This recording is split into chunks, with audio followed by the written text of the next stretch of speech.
นางวิสาขาสั่งให้เรียกช่างทองเข้ามาแล้วให้ตีราคาเมื่อช่างว่า9 โกฏจึงกล่าวว่าถ้ากระนั้นพวกท่านจงขายมันซึ่งไม่มีใครอาจถึงทรัพย์จำนวนนั้นรับเอาเพราะหญิงผู้ที่จะประดับได้มี3 เท่านั้นคือผู้เป็นเจ้าของเครื่องประดับนั่นเอง2 นางมัลลิกาภรรยาของคนเก่งพันธุละนักเลงและลูกสาวเศรษฐีเมืองทาราณสีแดนแคว้นโกศลอันรุ่งเรืองดังนั้นเจ้าของเครื่องประดับจึงให้ข้าเองแล้วให้ขนเอาทรัพย์นับ9 โกฏ100,000 เร่งขึ้นใส่เกวียนเท้งเต้งนำไปสู่เชตวันถวายบังคมพระศาสดาในวันนั้นกราบทูลพระจอมทันว่าพระเถระอานนท์เอามือ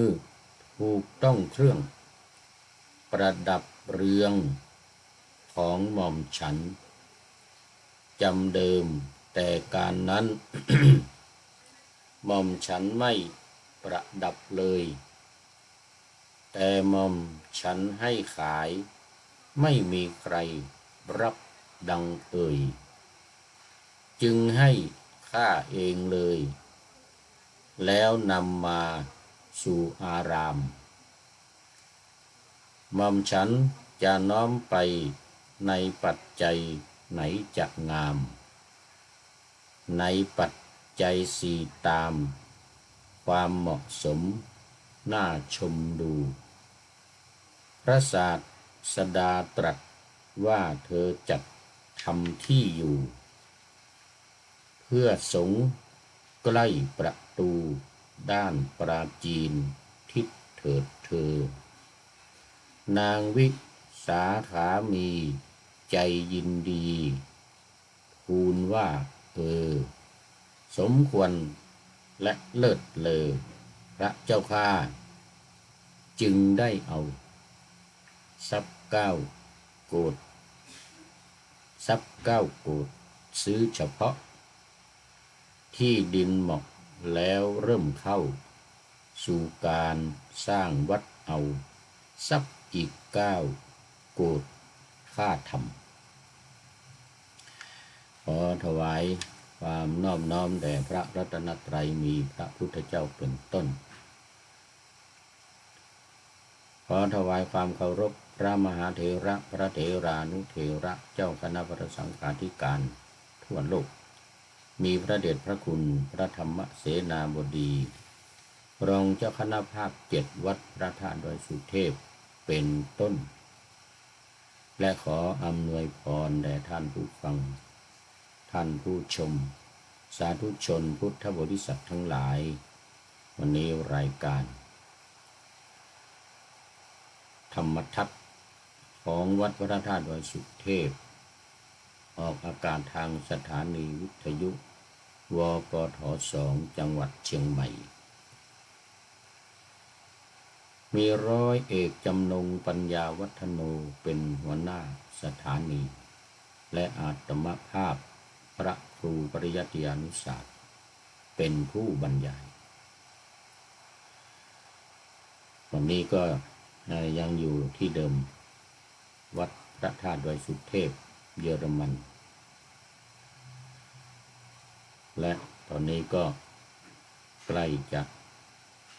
ถึงวันสำคัญทางพระพุทธศาสนาคือวัน วิสาขบูชาที่จะมาถึงในวันที่11พฤษภาคมนี้ทางวัดก็กำลังจะเตรียมสถานที่และสิ่งต่างๆมีการตัดหญ้ามีการทำความสะอาดบริเวณวัดพร้อมทั้งอนุสาวรีย์เสด็จพ่อร.5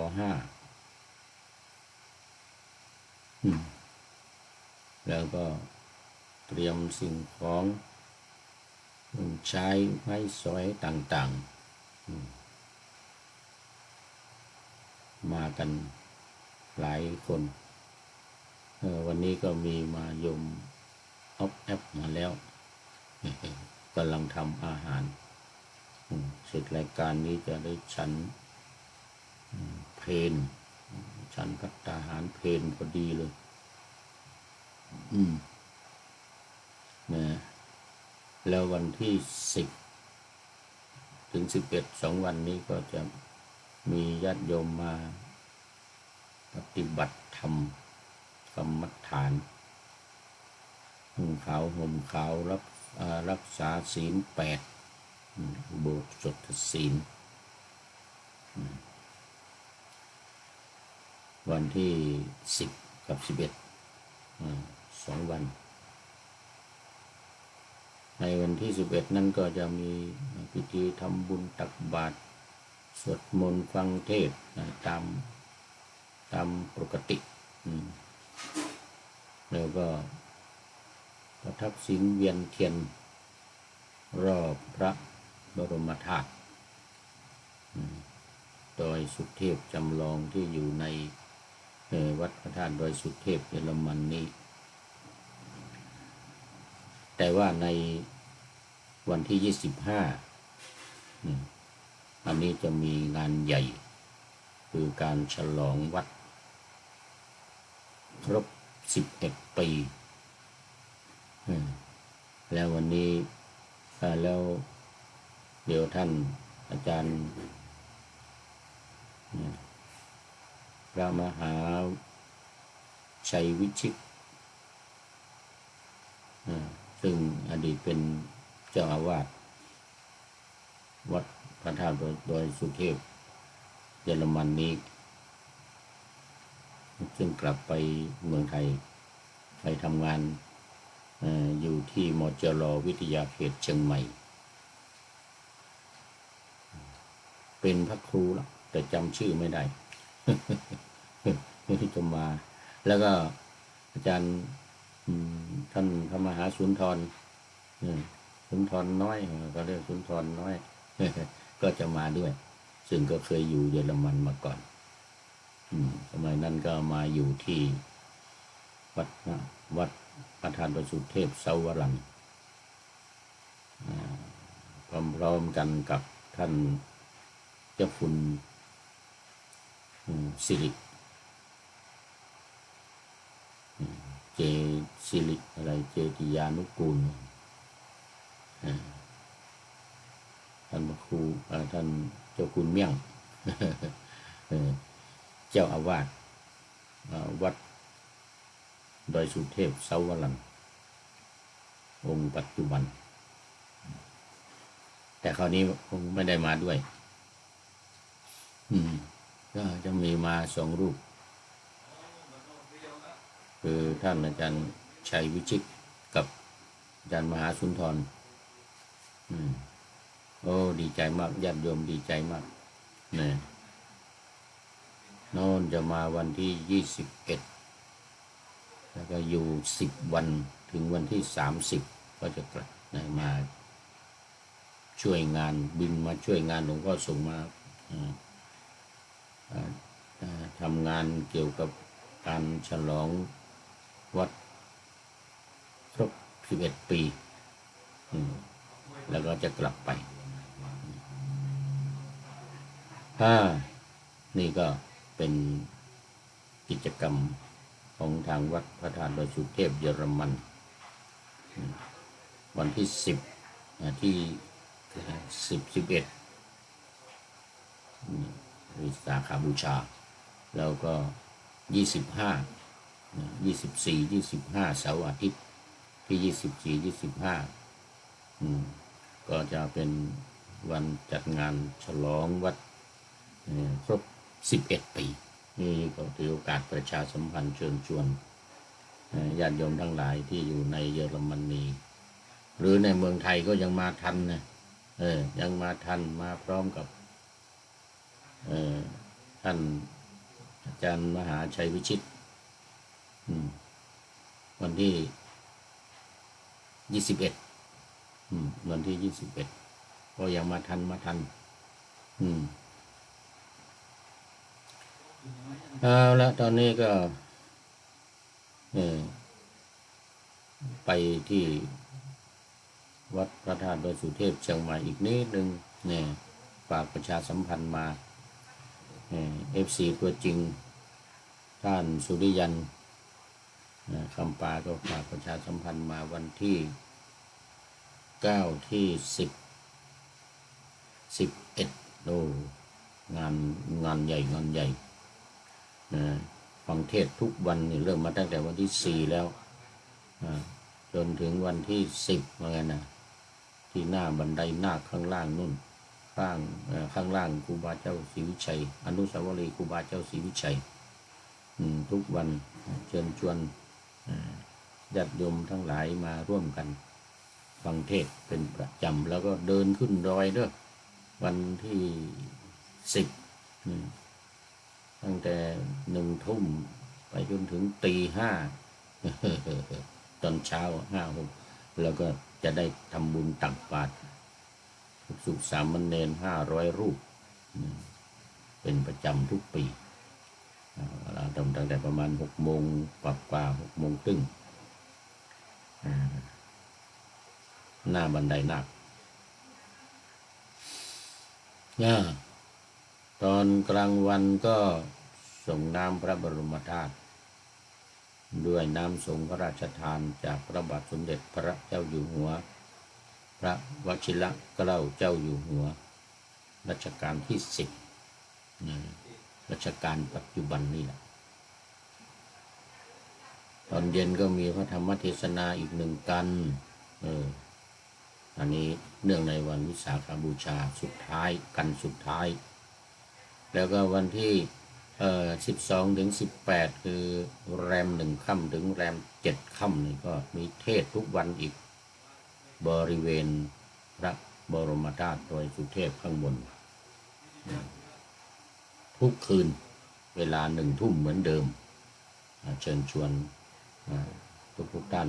ที่มารับเป็นเจ้าภาพการเทศตอนนี้คุณโยมสายสมรเข้ามาแล้วน้อมกราบสาธุโอ้สาธุคุณโยมสายสมรพร้อมกับสวนป่าศรีวัฒนปฏิปทารามเหมือนกันนะแล้วคนอื่นๆอีก4 คนโอ้โหแล้วก็มีเพื่อนอีกเยอะแยะเลย142 คนรวมคนรวมทั้งคุณหารชัยและอนุชิตนี่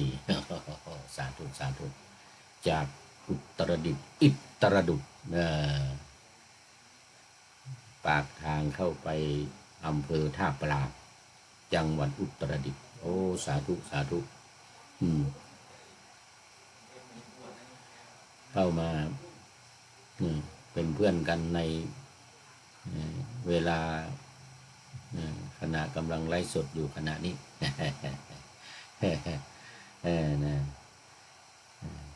ถึงวันที่17ก็หมดวันงานอัฐมีบูชาเทศนะหมดเทศวันที่10ถึง10 ถึง 7 ค่ำแรม 7 ค่ำวันที่18แล้ววันที่9ก็เป็นวันอัฐมีบูชาอัฐมีบูชาก็นี่ก็ขอประชาสัมพันธ์ทุกท่านได้รับทราบโดยทั่วถึงกันเอาแล้วตอนนี้ก็เข้ามาสู่เรื่องราวใน รายการธรรมทัศน์ของเราตามเดิมแล้วก็อยู่ในเรื่องเดิมคือนางวิสาขาเมื่อวานนี้ก็มาถึงตอนที่ลืมเครื่องประดับราคา90 ล้านนะ9 โกฏคือ90 ล้านโอ้โหไว้ในวัดให้คนใช้ไปเอานางรู้แล้วแหละว่า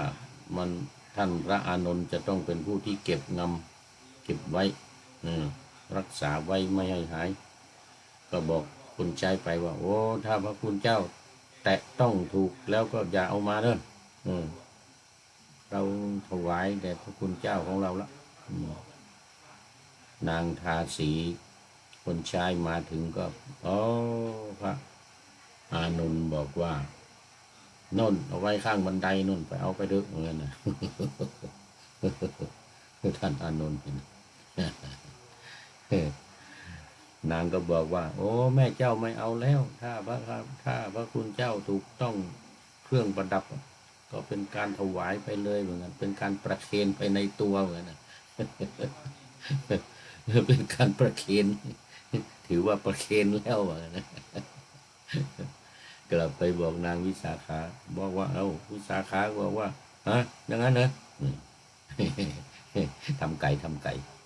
เอาอย่างนั้นแล้วกลับไปเอามาเหมือนกันนะกลับไปเอามาอ๋อทำไมเอามาอีกอ่ะแต่เมื่อกี้บอกว่าไม่ให้เอามา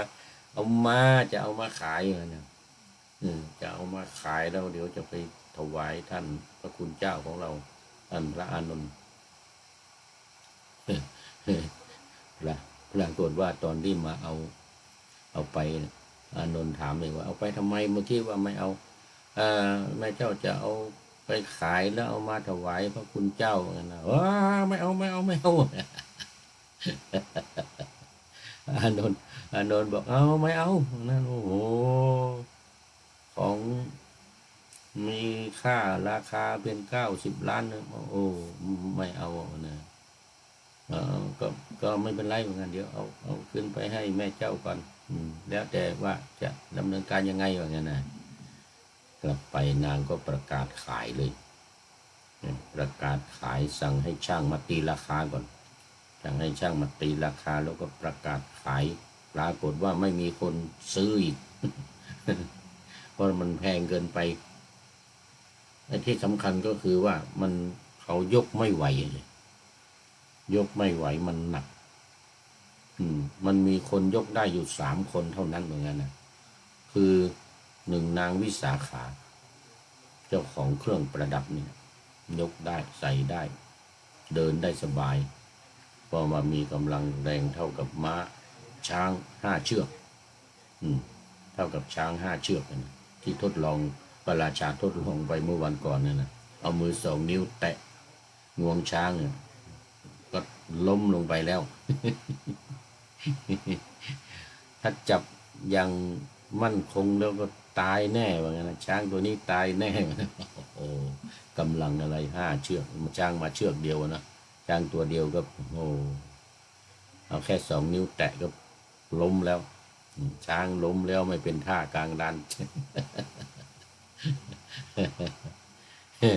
ประกาศขายไม่มีคนซื้อมีอยู่3 คนที่จะยกได้เหมือนกันนะ1นางวิสาขาเนี่ย2นางมัลลิกาภรรยาของพันธุระเสนาบดีที่มาจากเมืองกุสินารานู่นก็มาอยู่เมืองสาวัตถีเป็นสหายกับพระเจ้าเปรตที่โกศลก็เลยได้เป็นเสนาบดีพันธุระเสนาบดีนะยกได้มัลลิกานี่ยกได้และอีกคนหนึ่งลูกสาวของเศรษฐีเมืองพาราณสีว่างั้นนะลูกสาวของเศรษฐีเมืองพาราณสีอีกคนหนึ่งเท่านั้นไม่รู้ชื่ออะไรนะไม่ได้บอกไว้3 คนนี่แหละยกได้นะมีกำลังแรงเท่ากันโอ้นางมัลลิกานี่ก็น่าดูเหมือนกันนะภรรยาของพันธุระเสนาบดีแล้วก็ลูกสาวของเศรษฐีเมืองพาราณสี อีกคนหนึ่งเดี๋ยวตอนหลังจะไปหาชื่ออยู่ไปถามหาชื่อดูชื่ออะไร เล่าให้ฟัง เนี่ยนะจะยกได้เพราะนั้นก็นางก็เลยซื้อเองเลยคนนี้ซื้อเองเลย9 โกฏเสร็จแล้วก็โอ้โหเงินสมัยนั้นเรียกเงินกหาปณะนะเหมือนกับเงินกีบของประเทศลาวเนี่ยนะปัดเท่ามันเยอะโอ้90 ล้านกหาปณะยกขึ้นใส่เกวียนลองยกขึ้นใส่เกวียนยกขึ้นใส่เกวียนว่างั้นนะแล้วก็เอาไปวัดเชตวันไปถึงก็ไปกราบทูลพระพุทธเจ้าบอกโอ้เนี่ยหม่อมฉันลืมเครื่องประดับเสร็จแล้วก็พระคุณเจ้าอานนท์ของพวกเราเอามือไปถูกแล้วกันหม่อมฉันก็ประดับไม่ได้แล้วไม่ประดับแล้วถือว่าถวายเหมือนกันนะประเคนไปเรียบร้อยแล้วเหมือนกันนะเป็นของพระอานนท์เหมือนกันนะนี่จะเอามาถวายพระอานนท์พระอานนท์ไม่เอาฉันจะทำยังไงดีวะนะถวายถามพระพุทธองค์ถามพระพุทธองค์จะทำยังไงดีเนี่ยพระอานนท์ก็ไม่เอาเนี่ย มันเยอะเกินไปพระอานนท์กลัวเหมือนกันนะพระพุทธเจ้าก็ว่าถ้าอย่างนั้นเธอก็ไปสร้างวัดที่อยู่ของสงฆ์โน่นทิศตะวันออกนู่นน่ะใกล้บ้านเธอน่ะนู่นก็ไปสร้างวัดที่ฝั่งริมฝั่งแม่น้ำอจิรวดีเนี่ยเฉพาะไปซื้อที่ดินเนี่ยซื้อที่ดินของเศรษฐีนั่นก็เท่าไหร่เก้า9 ล้านเนี่ยนะ90 ล้านเนี่ยนะ90 ล้านนี่ไปซื้อที่ดินอย่างเดียวแล้วก็สร้างอีก90 ล้านสร้างวัดนี่นะเป็นโลหะปราสาทเราเรียกว่าวัดนางวิสาขาวัดบุพารามตั้งชื่อว่าวัดบุพารามอยู่ทิศตะวันออกห่างจากเชตวันไป3 กิโลเมตรปัจจุบันนี้นะสมัยนั้นก็เหมือนกันแหละ3 กิโลเมตรบ้านของนางวิสาขาก็อยู่ทิศตะวันออกวัดบุพารามเนี่ยห่างไป3 กิโลเมตรเหมือนกันก็สร้างอจิรวดีข้างฝั่งแม่น้ำอจิรวดีแต่ว่าตอนนี้มันล้มลงในแม่น้ำอจิรวดีหมดแล้วเพราะว่าน้ำมันเซาะตลิ่งขึ้นมาก็พังลงไปหมดละตอนนี้เหลือแต่ก้อนอิฐวางอยู่บนฝั่งเป็นเครื่องหมาย สมัยผู้พูดไปอยู่เชตวันไปอยู่วัดไทยสาวัตถีนะกับหลวงพ่อฤาษีประเสริฐเอกปัญโยไปสร้างวัดที่วัดไทยสาวัตถีเนี่ยก็เคยไปเที่ยวออกจากเดินไปออกจากวัดเชตวันขึ้นไปทิศตะวันออกเนี่ยวัดบุพาราม3 กิโลเมตรแต่นี่เขามีรถม้านะมีทางรถม้าวิ่งมันจะขี่รถม้าไปก็ได้3 กิโลเมตรแต่ซื้อที่เนี่ย90 ล้านแล้วสร้างอีกบริจาคเงินอีก90 ล้านสร้างวัดที่อยู่อาศัยปราสาทโลหะปราสาทเนี่ยมี2,000 ห้องห้องนอนนะห้องนอนของพระมี2,000 ห้องโลหะปราสาทเสร็จแล้วก็นี่ได้ปะหน้าธรรมาสเอาไว้นี่เดี๋ยวนางวิสาขาสั่งให้เรียกช่างทองเข้ามาแล้วให้ตีราคาเมื่อช่างว่า9 โกฏจริงกล่าวว่าถ้ากระนั้นพวกท่านจงขายมันซึ่งไม่มีใครอาจถึงสักจำนวนนั้นรับเอาเพราะหญิงผู้ที่จะประดับได้มี3 เท่านั้นคือผู้เป็นเจ้าข ของเครื่องประดับนั่นเองสองนางมัลลิกาภรรยาของคนเก่งพันธุละนักเลงและลูกสาวเศรษฐีเมืองพาราณสีแดนแคว้นโกศลอันรุ่งเรืองดังนั้นเจ้าของเครื่องประดับจึงให้ข้าเองแล้วให้ขนเอาทรัพย์นับ9 โกฏ100,000เร่ง9 โกฏกับอีก100,000 100,000นั้นมันเป็นค่าตอบแทนให้กับช่างทองขึ้นใส่เกวียนเพลงเต้งนำไปสู่เชตวันถวายบังคมพระศาสดาในวันนั้นกราบทูลพระจอมทัน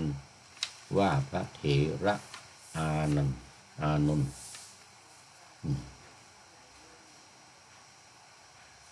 เอามือถูกต้องเครื่องประดับเรือง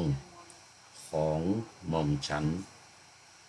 จำเดิมแต่การนั้นหม่อมฉันไม่ประดับเลยแต่หม่อมฉันให้ขายไม่มีใครรับดังเอ่ยจึงให้ข้าเองเลยแล้วนำมาสู่อารามหม่อมฉันจะน้อมไปในปัจจัยไหนจะงามในปัจจัยสี่ตามความเหมาะสมน่าชมดู